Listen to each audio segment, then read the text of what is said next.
우리 인생 가운데는 많은 실패를 우리 모두가 경험하는 것 같아요.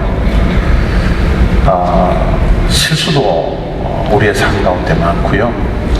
그런데 중요한 것은 실수하고 실패하더라도 우리는 실패자가 되어서는 안 된다는 겁니다. 실수 속에 머물러 있으면 안 돼요. 실패 가운데 머물러 있으면 안 됩니다. 패배할지라도 패배자가 되는 것은 우리가 거부해야 합니다. 그것이 우리 믿는 자들의 삶이라 그렇게 생각을 합니다. 여러분, 실패에도 나쁜 실패가 있고요, 또 좋은 실패가 있습니다. 이 나쁜 실패라는 것은 똑같은 실패를 연속해서 계속 실패하는 것이 나쁜 실패라고 합니다.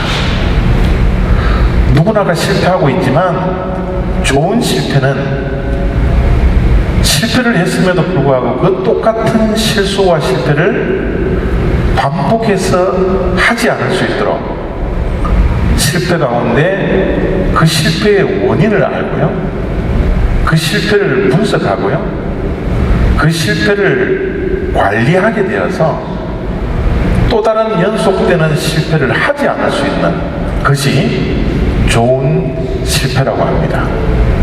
그런 실패를 맞이할 때는 실패가 또 다른 기회가 될 수 있다는 사실, 우리가 꼭 기억하셔야 합니다. 오늘 우리가 읽었던 이 본문 말씀 속에는 베드로가 실패하는 모습이 담겨져 있습니다. 이 베드로의 실패의 현장 속에 우리가 들어가서 베드로가 어떻게 나쁜 실패 속에 머물지 아니하고 그 실패를 좋은 실패로 바꾸는 그런 사람이 되었는지 우리가 잘 알고 있는 이 본문 말씀에 우리가 한번 들어가 보고자 합니다. 2절 3절을 보면요, 호숫가에 배 두 척이 있는 것을 보시니 예수께서 한 배에 오르시니 그 배는 시몬의 배라.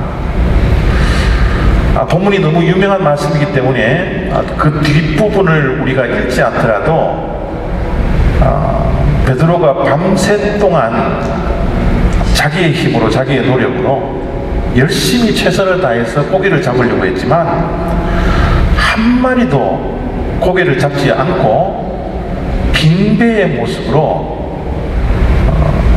그 다음날 고기 잡는 것을 위해서 그물을 꿰고 있는 그런 모습을 우리가 볼 수 있습니다. 지금 베드로의 배는 고기를 한 마리도 못 잡은 빈 배예요. 밤새도록 열심히 노력을 했습니다. 고기 잡는데 최선을 다했어요. 그럼에도 불구하고 배가 비어 있습니다. 어부가 배를 밤새도록 고기를 잡았는데 한 마리도 못 잡았을 경우 그 어깨가 얼마나 처져 있겠습니까? 얼마나 허탈하겠어요? 얼마나 허무한 감정을 가지고서 저 빈배에 베드로가 있겠습니까? 우리 인생을 돌아다 보면요, 우리 인생에도 열심히 하루하루를 노력하고 있지만, 열심히는 살고 있지만 우리의 인생이라는 이 배가 텅 비어 있을 때가 얼마나 많이 있습니까? 우리 인생 가운데 무언가를 붙들려고, 무언가를 잡으려고 일평생을 노력하고 일평생을 최선을 다했지만 그 일을 위해서 열심히 살았지만 인생의 뒤앞길을 보면 내 손에 잡은 것 하나 없을 때가 얼마나 많이 있습니까? 이 자리에 앉아있는 우리 모두들은 조국을 떠나고 미국 땅에 왔습니다. 미국 땅에 오실 때 비행기 안에서 모두가 다 아메리칸 드림을 꿈꿨을 겁니다. 미국에 가면 새로운 꿈을 향하여서 달려가는 인생이 되겠다고 비행기 안에서 다짐을 하고 왔을 것입니다. 그러나 지금 몇 년이 지나고 몇십 년이 지나서 우리의 이민 생활을 뒤돌아보면 이룬 것이 하나도 없을 때가 얼마나 많아요. 우리 인생의 배가 밤새도록 노력해서 고기를 한 마리도 잡지 못해서 허무하고 허탈한 감정에 서 있는, 어깨가 추져 있는 그 베드로의 모습이 어떻게 보면 바로 우리들의 모습이지 않습니까? 아니, 우리는 어떻게 보면 허무한 것을 붙들려고 인생을 달려온 인생인지 모르겠어요.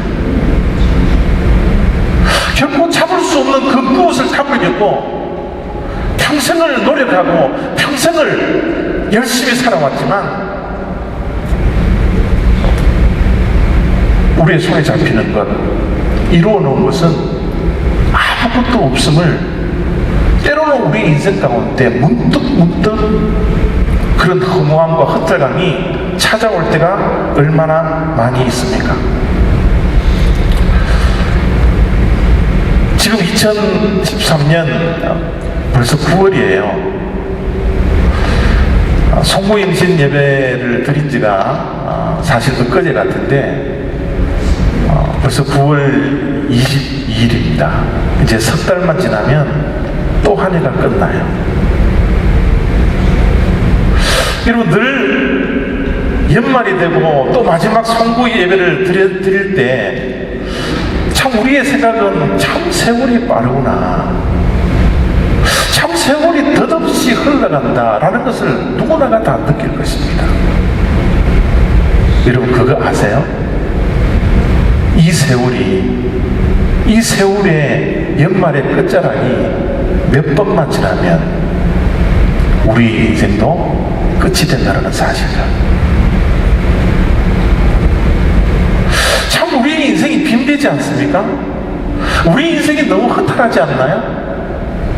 우리 인생이 너무 허무하지 않나요?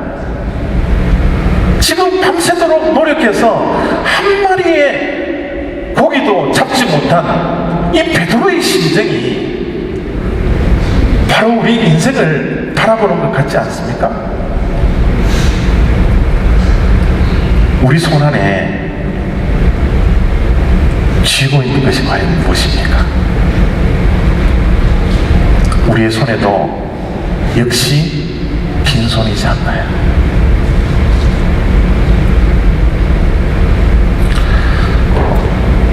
이 빈대에 베드로가 실패하는 그 순간, 허무한 감정을 가지고 허탈한 마음을 가지고 실패 속에 있는 그 순간 예수님께서 찾아오시고요, 그 빈대에 올라오셨습니다. 이 빈대에 예수님께서 올라오시는 이 사건을 통하여서 베드로는 실패 속에 머물지 않았습니다. 실패하고 허무하고 허탈한 심정은 가지고 있지만 그 실패가 실패자가 될 수 있도록 부족하지 않았어요. 2절 말씀에요, 예수께서 한 배에 오르시니 그 배는 시몬의 배라. 여러분, 우리 인생 가운데 누구를 만나느냐가 너무 중요합니다. 만남의 중요성은 아무리 강조를 해도 부족함이 없어요. 여러분, 누구를 만나느냐에 따라서 내 인생의 방향이 얼마든지 바뀔 수 있습니다.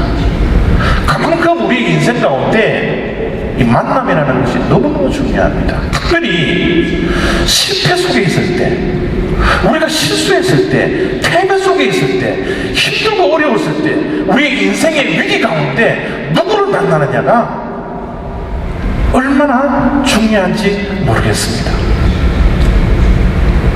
베드로가 실패하는 순간 예수님이 찾아오셨어요. 베드로의 빈배에 예수 그리스도께서 그 배에 오르셨습니다. 빈배에 타는 그 순간 허무하고 허탈한 그 인생 가운데 예수님께서 찾아오시고 예수님과 베드로가 만나는 그 순간 베드로의 인생은 180도 바뀌게 되었습니다. 실패에 머물러 있지 않았어요. 실패자가 되지 않았던 겁니다. 여러분, 예수님과의 만남은요 늘 삶의 변화를 줍니다. 우리의 삶의 변화가 일어나지 않으면 예수님을 온전히 만나지 못했다라는 증거일 뿐이에요. 예수님을 온전히 만나고 제대로 만나면 우리의 인생은 반드시 변화하게 되어 있습니다. 예수님처럼 살도록 우리의 삶이 변화되는 거예요. 여러분, 예수님을 만나기 전에 이전의 삶은 자기 자신을 위해서 살아왔던 인생이에요. 먹고 사는 것을 위해서 살아왔던 것이 예수님을 만나기 전의 인생입니다. 베드로도 마찬가지예요. 베드로가 밤새 노력하고 고기를 잡으려고 했던 것은 자기를 위함이에요. 먹고 사는 것을 위함이었습니다. 그러나 예수님을 제대로 만나는 빈비에 예수님께서 찾아온 그 순간 그 인생은 변화되었어요. 자기 자신을 위해서 살아가는 인생이 아니라 하나님을 위해서 살아가는 인생, 하나님의 영광을 위해서 살아가는 인생, 그의 삶의 목표가 바뀌었습니다. 삶의 목적이 바뀌었어요. 삶의 방향이 바뀌는 놀라운 역사가 있게 되었습니다. 저는 우리 올리브교회 성도님들 한 분 한 분이 이런 귀한 만남을 체험하기를 바랍니다. 예수님과의 제대로 된 만남이 이루어지는 축복이 우리 모두에게 있기를 원합니다. 우리의 삶이 송두리째 바뀌는 그런 귀한 변화가 우리의 인생 가운데 찾아오기를 바랍니다. 근데 여러분, 이 말씀을 가만히 생각을 해보면 왜 하필 예수님께서 베드로에게만 찾아오셨을까? 갈릴리 호숫가에 뭐 어부들이 한두 명이 있겠습니까? 얼마나 많은 어부들이 있었음에도 불구하고 왜 하필 베드로의 빈배에 예수님께서 찾아오셨느냐는 거예요. 베드로가 과연 어떠한 사람이기 때문에 다른 사람들을 다 제쳐놓고 빈배가 주변에도 많았음에도 불구하고 왜 예수님은 굳이 베드로에게 찾아오셨느냐?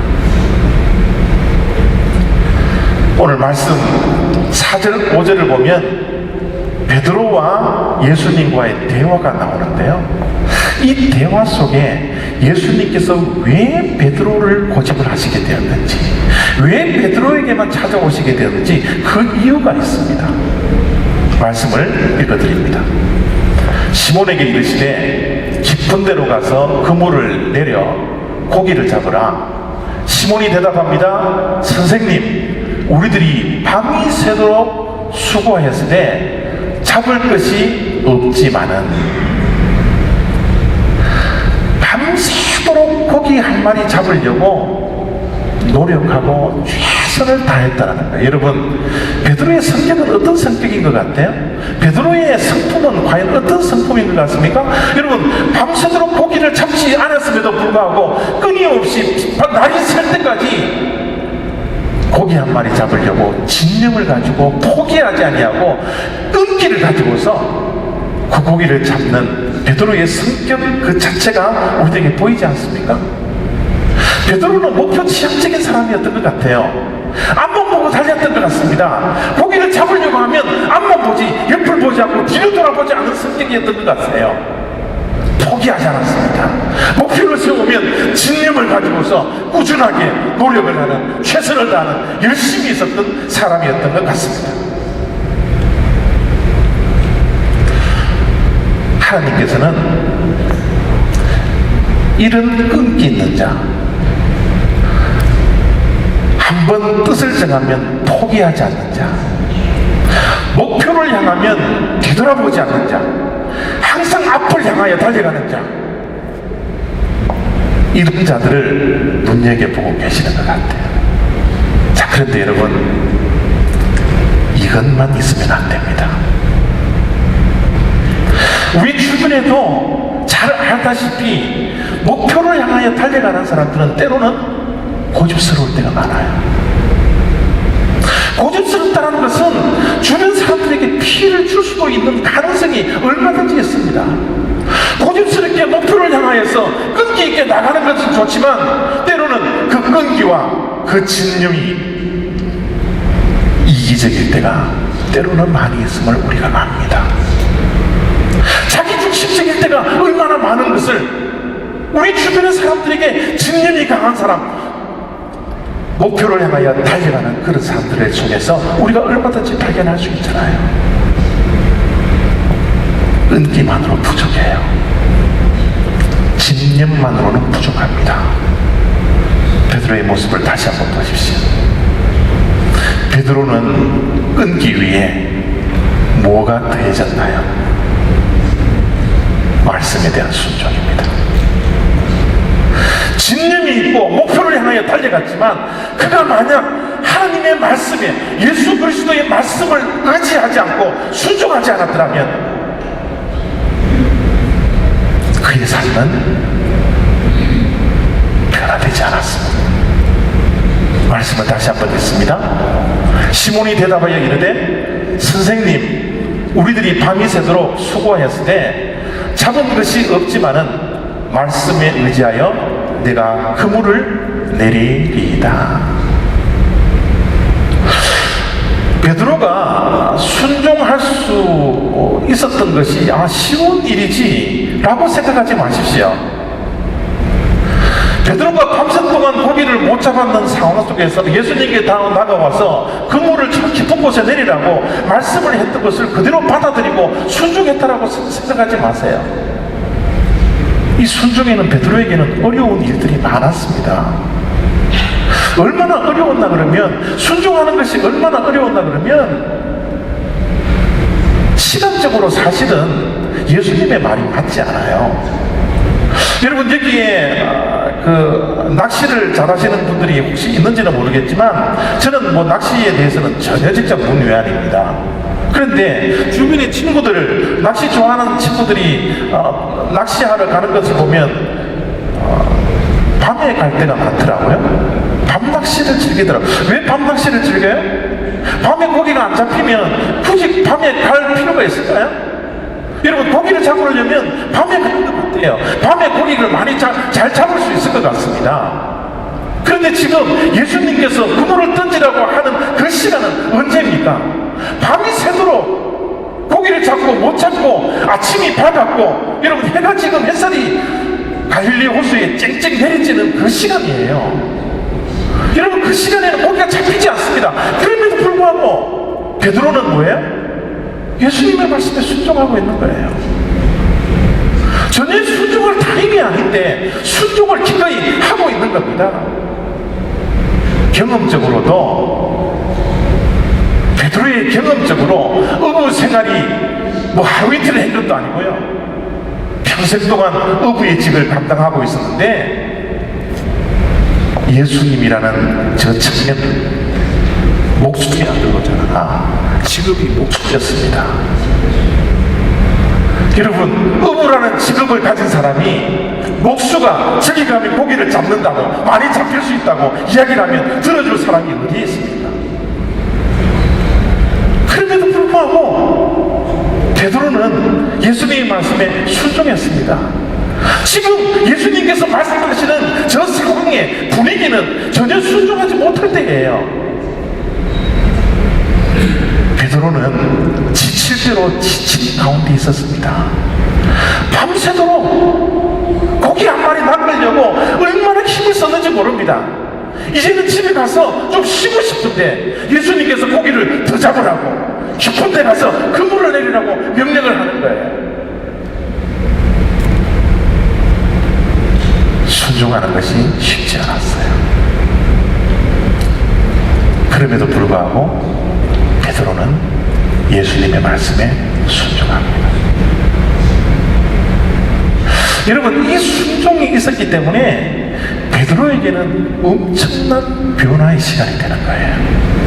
실패 속에 머물러 있지 않고 실패자가 되지 아니하고 실패를 딛고 승리하는 자가 됩니다. 여러분, 베드로가 이 기적 같은 일들이 일어나서 가장 먼저 변화되는 것이 무엇인지 아십니까? 예수님에 대한 시각이 바뀌게 됩니다. 여러분, 제가 우리 성도님들에게는 자주 말씀드리는 거지만 우리가 무엇을 보느냐가 참 중요합니다.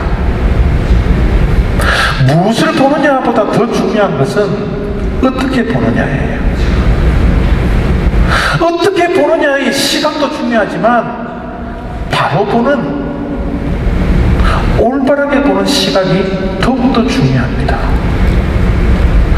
빈배에 예수님께서 타셨는데, 예수님과의 만남이 있었는데 그 만남 후에도 베드로가 바라보는 예수님의 시각은 이런 시각이었습니다. 예수님을 지칭할 때 뭐라고 지칭합니까? 5절 말씀입니다. 시몬이 대답하여 이르되 선생님이요. 예수님을 뭐로 보고 있어요? 선생님으로. 예수님을, 인류를 구원하시는 예수, 우리 인생의 주인으로 보지 아니하고 예수님이 빈배에 탔음에도 불구하고 베드로에게 찾아왔음에도 불구하고 베드로는 여전히 예수님을 바라보는 시각이 뭡니까? 선생님이요. 예수님께서 순종할 수 없는 상황 속에서 깊은 데 가서 그물을 던지라고 한 이 말씀에 베드로가 순종한 후에 만선이 됩니다. 그물이 찢겨지는 그 엄청난 고기를 낚게 됩니다. 그 이후에 베드로가 예수님을 바라보는 시각을 한번 보세요. 시각의 변화를 보십시오. 예수님을 어떻게 보는지 한번 보세요. 예수님을 정직하게 보는지 정확하게 보는지를 한번 보세요.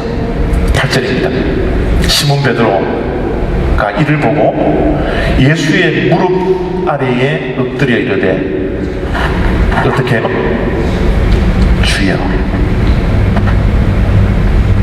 아까는 예수님을 만났음에도 불구하고, 예수님이 자기의 빈배에 탔음에도 불구하고, 예수님이 찾아오셨음에도 불구하고 예수님을 향하여 뭐요? 선생님이여 불렀던 그 자가 순종 후에, 만선이 된 후에 예수님을 향하여 주여라고 부르고 있습니다. 이 자리에 앉아서 예배를 드리고 있는 우리 올리브교회 가족 여러분, 여러분의 인생 가운데 예수님은 과연 어떤 위치에 자리를 잡고 있나요? 예수님은 여러분의 인생 가운데 누구이십니까? 베드로의 고백처럼 예수님을 우리를 죄에서 구원하신 구원자로서, 우리의 인생의 주인으로 그 주인을 고백하고 따르는 그런 삶들을 살아가고 있습니다. 여러분, 예수님에 대한 시각이 올바르게 바뀌기 시작하니까 베드로의 시각이 또 한 가지가 올바르게 변화가 되는데, 예수님을 보는 시각이 바뀌어지었을 뿐만 아니라 자기 자신을 보는 시각까지 바뀌게 됩니다. 예수님을 정확하게 보니까 자기 자신을 정확하게 볼 수 있는 능력까지 덤으로 생겨지는 거예요. 8절을 봅니다. 시몬 베드로가 이를 보고 예수의 무릎 아래에 엎드려 이르되 주여 나를 떠나소서, 나는 죄인이로소이다.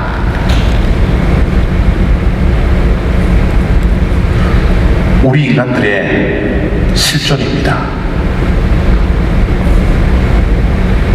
우리 모두는 죄인입니다.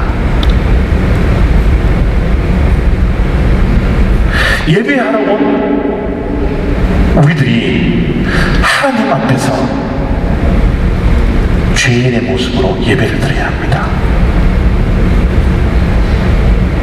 비록 이 자리에 나왔을 때 하나님께로부터 위로를 받고 싶고 하나님으로부터 복 받고 싶고 우리의 빈배에 무언가를 채우기 위해서 이 자리에 나오셨지만, 그건 먼저 우리가 고백해야 할 것은, 하나님 앞에서 고백해야 할 것은, 하나님, 나는 죄인입니다. 이 정직한 신존의 모습을 주님 앞에 고백하면서 예배드리는 우리가 되어지기를 바랍니다. 베드로는 자기 자신을 정확하게 보기 전에는 유대인이기 때문에, 혈통적으로 유대인이기 때문에 자기는 외인이라고 생각을 하고 살았어요. 의인이기 때문에 내 열심으로, 내 노력으로 이 땅에 살아가면 내 배가 찰 줄로만 알았습니다.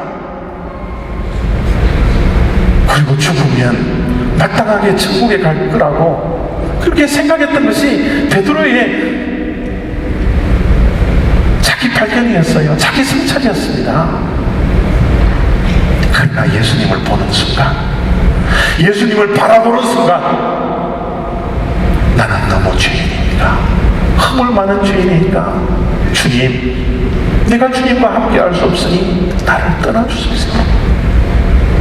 이 거룩하신 분이 인생의 주인이시고 세상 마루인 만물의 주관자 되시는 그 주님이 어찌 더럽고 추한 허물 많고 죄 많은 나와 함께 하실 수가 있겠습니까? 나를 떠나주시옵소서.